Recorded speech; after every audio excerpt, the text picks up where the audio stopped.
Dictation will be started in few seconds. If you are first time on channel, then please subscribe the channel.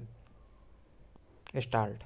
The learned solicitor general submitted that if the decision in Rajendra Singh Rana's case, which inter alia dealt with the question relating to the speaker's powers to decide a question in respect of paragraph 4 of the 10th schedule, independent of any application under paragraph 6 thereof, is to be made applicable in the facts of this case. The same would be contrary to the decision of this court in Raja Soap Factory versus S.P. Sharma.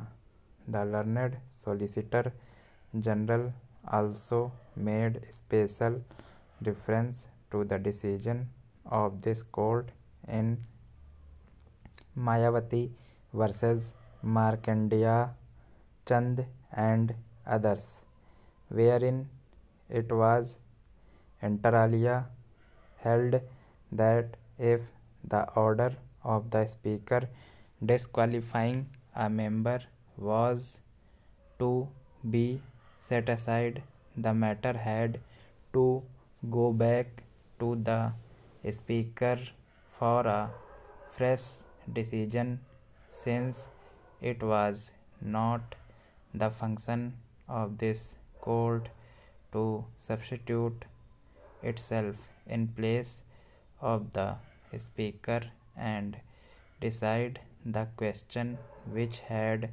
arisen in the case. Para.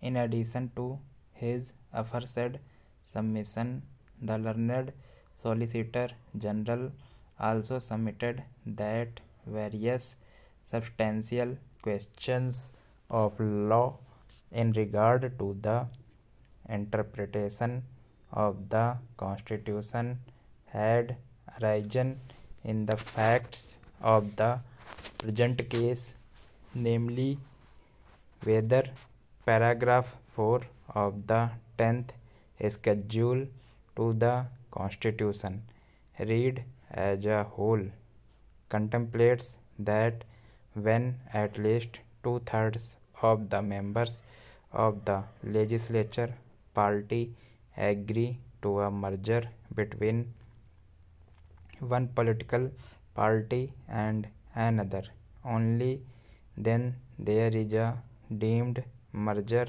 of one original political party with another.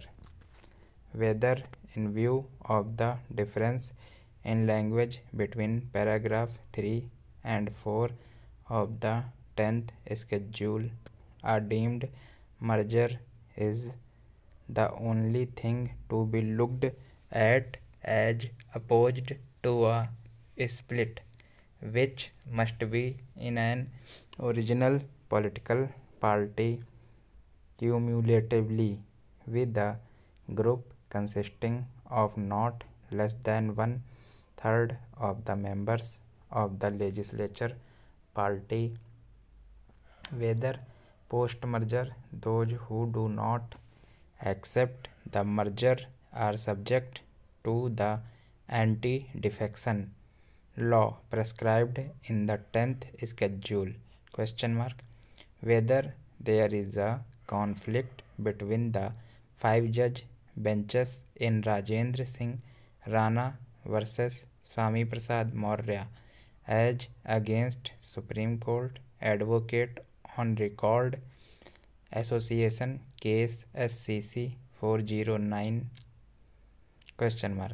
What is the status of an unattached member in either House of Parliament or in the state legislature?